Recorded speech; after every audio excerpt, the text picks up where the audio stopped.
आजम खान। आप देख रहे हैं नाज़िम न्यूज़ चैनल। जहां लोकसभा चुनाव का ऐलान होते ही पूरे देश में बिगुल बज चुका है, तो वहीं रामपुर में लोकसभा का चुनाव से पहले ही समाजवादी समर्थकों ने बाइकाट का ऐलान करते हैं। आइए इस सिलसिले में बात करते हैं आइम एजाज खान से, जिन्हें लोग प्यार से सैम भैया करते हैं। बात करते हैं, क्या कहना चाहते हैं लोकसभा चुनाव के लिए। सबसे पहले तो आपका खैर मकदम मेरे गरीब खाने पे। जैसे कि पूरे देश में 2024 को लेकर बहुत चुनाव में गर्मा गर्मी है और सभी पार्टियों ने अपने कैंडिडेट ऑलमोस्ट डिक्लेयर कर दिए हैं। एक तरफ एनडीए गठबंधन है, दूसरी तरफ इंडिया गठबंधन है। वहीं रामपुर में आज 5 बजे, जैसी घड़ी में 5 बजे, बहुत ही बुज़दिली का सबूत देखा गया, जिसमें कि सापा के दफ्तर में, दफ्तर कहें या सापा के 4 लोग इकट्ठे होकर एक झंडा लगा लिया। कोई कार्यालय तो है नहीं आज की डेट में उनका। वहां पर 4 लोगों ने ये ऐलान कर दिया कि हम बहिष्कार करते हैं, जिसमें कि मौजूदा चमरवा विधानसभा के एमएलए साहब, विधायक जी बैठे हुए थे। विधायक अपने आप में बहुत बड़ी चीज होता है। अगर उसे ये पता हो कि मेरे क्या अधिकार हैं और मैं पब्लिक का जनप्रतिनिधि हूँ, नुमाइंदा हूँ, वो ये कह रहे हैं और पूर्व प्रत्याशी लोकसभा ये कह रहे हैं कि चुनाव जो है वो हम नहीं लड़ेंगे, हम डर रहे हैं चुनाव से, बहिष्कार कर रहे हैं प्रशासन का। अरे किस चीज का बहिष्कार? गांधीवादी लोगों, दम रखो, अहिंसा करके और अहिंसा में बिलीव रख के दम रखो। प्रशासन कोई गड़बड़ी नहीं करेगा। हम हारे चुनाव, जिला पंचायत का चुनाव हारा मैं, लेकिन प्रशासन की कोई गड़बड़ी नहीं थी। मैं दम से लड़ा चुनाव, पूरे दम से, और हिम्मत नहीं थी किसी की मेरे साथ सख्ती कर ले या मेरे चुनाव में गलती से भी कोई भी बेईमानी कर ले। और आज भी मैं डंके की चोट पे कहता हूं कि अगर कार्यकर्ताओं में दम है, आपके अंदर जज्बा है लीडरशिप का, नुमाइंदगी करने का, तो हिम्मत नहीं है किसी भी इंसान की, चाहे वो प्रशासन का आदमी हो, चाहे वो पुलिस का आदमी हो, कि आपके खिलाफ कोई बेईमानी करे। जैसा उन्होंने आरोप लगाया कि पिछले चुनाव में, उपचुनाव में जो कपलेबाजी हुई उसको लेकर यहाँ पर दोबारा हो सकती है, तो इस वजह से उन्होंने अपना बाइकाट का ऐलान किया। इसको लेकर क्या कहना? देखिए, जनरल इलेक्शन और बाई इलेक्शन दोनों में बहुत बड़ा फर्क होता है। कहीं भी जनरल इलेक्शन जो होता है उसमें बहुत तरीके से, बहुत सख्ती के साथ ऑब्जर्वर आते हैं और प्रशासन मुस्तैदी के साथ रहता है। बाई इलेक्शन में मैं ये मान सकता हूं कि सत्तारूढ़ पार्टी का थोड़ा सा दबाव रहता है, लेकिन जिस हिसाब से वो उस बेमानी को, उस चीजों को बता रहे हैं, अरे इस चुनाव में तो वोटर तैयार बैठा है वोट देने के लिए, आप मैदान में तो आइए। जो भी आपके साथ जुल्म हो रहे हैं उनके लिए वोटर तैयार बैठा है मैदान में वोट देने के लिए। आप एक दमदार रहनुमा तो लेके आइए, वोटर तो आपके पीछे हो जाएगा। और ये ऐसा चुनाव होगा जब वोटर ही वर्कर बन जाएगा, वोटर ही वर्कर। और जिस दिन वोटर वर्कर बन जाता है उस दिन तारीख लिखी जाती है, किसी भी विधानसभा में, किसी भी लोकसभा में, किसी भी जिला पंचायत में, किसी भी चुनाव। अच्छा, लगता है कि आजम खान जेल में है, इस तरह का जो चुनाव है, समाजवादी या आजम समर्थन, उनकी हिम्मत जो है टूटी हुई, इस वजह से वो डर रहे हैं। बिल्कुल, जब ऐसे प्रत्याशियों को टिकट दिया जाएगा जो 2000, 1500 जिनकी अपनी कम्युनिटी का वोट हो, और उसमें से भी 1000 नैनीताल में हो और 1000 अपने घर पे हो, तो हिम्मत तो टूट ही जाएगी। अरे 18 लाख इंसान में यहाँ पे 18 लाख लोग हैं, जिसमें कि 52% मुसलमान है। कोई ऐसा प्रत्याशी नहीं मिला आजम खान को किसी भी बिरादरी से, और खास तौर से देहात से।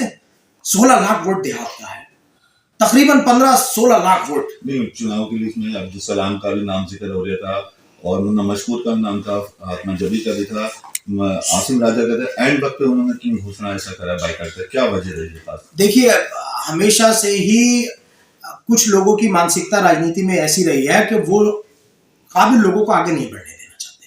वो चाहते हैं पॉकेट का आदमी आगे बढ़े, जिसको पता हो कि मुझे जेब में कहाँ रहना है। और ये दोनों नाम, अब्दुल सलाम साहब का भी और मुन्ना मशहूर साहब का भी, देहात के लोग हैं। अगर इन्हें टिकट होता तो चुनाव का समीकरण और होता। मैं उनका फेवर में नहीं बोल रहा हूं, लेकिन देहात के आदमी को, मैं खुद भी देहात की राजनीति करता हूं, देहात के आदमी को टिकट होना चाहिए, क्योंकि 15 लाख वोट, 16 लाख वोट हम देहातियों का है। देहात के आदमी, मैं पैदा जरूर शहर में हुआ हूं, लेकिन राजनीति 40 साल मेरे फादर साहब ने देहात की है और मैंने भी अपनी राजनीति देहात की है। दोनों ही दमदार कैंडिडेट थे और अच्छा लगता है। अच्छा, ये भी मालूम है, कुछ सूत्रों से ये पता चला है कि जैसे ही समाजवादी ने बाइकाट का इलेक्शन करा, नूर महल से और पूर्व सांसद ने अपनी तैयारियां शुरू कर दी। क्या लगता है कि इंडिया गठबंधन में कांग्रेस यहाँ से उतारी करने की तैयारी? देखिए, मैं उन लोगों पे कोई बात ही नहीं कहना चाहता जिनका राजनीतिक वर्चस्व खत्म हो गया। 2500-3000 शायद वोट लाने वाले नगर पालिका से अगर चुनाव की तैयारी करें दोबारा अपना करियर बनाने के लिए, तो बहुत बेहतर होगा। ये लोकसभा का चुनाव है, 17 लाख वोट है यहाँ, और 17 लाख वोट पे वही लोग चुनाव लड़ सकते हैं जिनकी जमीनी तैयारी हो, जिनका हर तहसील में वर्कर हो, हर तहसील में जिनकी पकड़ हो, विधानसभा नहीं हर तहसील लेवल पे। क्योंकि ये चुनाव आसान चुनाव नहीं है, बहुत बड़ा चुनाव है ये तो दिन बहुत कम रह गए। पार्टियां अब इसको 20 दिन 25 दिन का चुनाव कर दिया, वरना लोकसभा का चुनाव तो 6 महीने पहले का चुनाव है। अच्छा, पिछले चुनाव में हमने देखा था कि कुछ कांग्रेस के और जो लोग थे वो भाजपा की गोद में थे, ये भी आरोप लगाया था, उनको भी पार्टी से निकाला। इसको लेके क्या कहना चाहते हैं? देखिए, इसका जवाब बेहतर वही कांग्रेस के लोग ही दे पाएंगे। और कोई भी इंसान अगर पार्टी विरोधी गतिविधियों में होता है तो उसके खिलाफ सख्त से सख्त कार्रवाई करना चाहिए पार्टी को। क्योंकि आप जिस पार्टी में हैं उस पार्टी के लिए आपको लॉयल रहना चाहिए, चाहे उसका कैंडिडेट मैदान में हो या ना हो। आपको पार्टी की लॉयल्टी को पूरा करना चाहिए और आपको वफादार रहना चाहिए। अल्फाज वफादार जो है ये अब मिटता जा रहा है राजनीति से, दुनिया से तो कम होता ही जा रहा है, राजनीति में भी ये वफादार अल्फाज जो है ये खत्म होता जा रहा है। चुनाव को लेकर क्या कहना चाहते हैं, आवाम से क्या अपील करना चाहते हैं? मैं आवाम से ये अपील करना चाहता हूं कि ऐसा कैंडिडेट आए जिसे वोट दो, जो तुम्हारा अधिकार का वोट का समझे और ताकत के बल पर, तुम्हारी ताकत के बल पर पार्लियामेंट में शानदार तरीके से तुम्हारी बातों को रखे। ये पुराने हो गए मुद्दे, सड़क टूटी हुई है, ये बिजली नहीं आ रही, अरे तुम्हारी खास तौर से मुसलमानों की बात को, एक स्पेसिफिक फिरके की जो आज बहुत पीछे हो गया है, उसकी बात को दमदारी से पार्लियामेंट में रखें। और जो भी तुम्हारे पर जुल्म और ज्यादती हो रही है उसके लिए दमदारी से मैदान में आके खड़ा हो जाए। वो आगे हो और तुम पीछे हो, देखते हैं फिर किसमें दम है जो आधी बात कर ले तुमसे।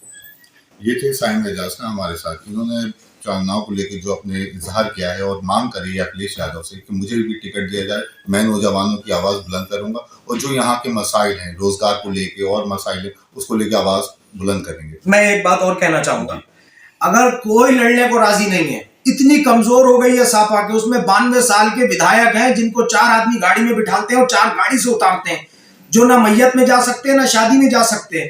तो मैं तैयार हूं, मैं सापा में नहीं हूं, ना मेरी सापा की विचारधारा है आज की डेट में, लेकिन मैं तैयार हूं 10-12 लाख मुसलमान की रहनुमाई करने के लिए। मैं पर्चा भरूंगा अगर सापा मुझे टिकट देगी और मैं मैदान में हूंगा। जीत हार मेरे अल्लाह के हाथ में है, लेकिन मैं लड़ूंगा अगर मुझे सापा टिकट देती है। मैं और ये वादा करता हूं कि अगर मैं लड़ा तो कोई बेमानी करने की हिम्मत और जुर्रत नहीं जुटा पाएगा। ये थे मेरे साथ साइम भैया, जिन्होंने हमसे अपना वक्त देकर चुनाव को लेकर बात की।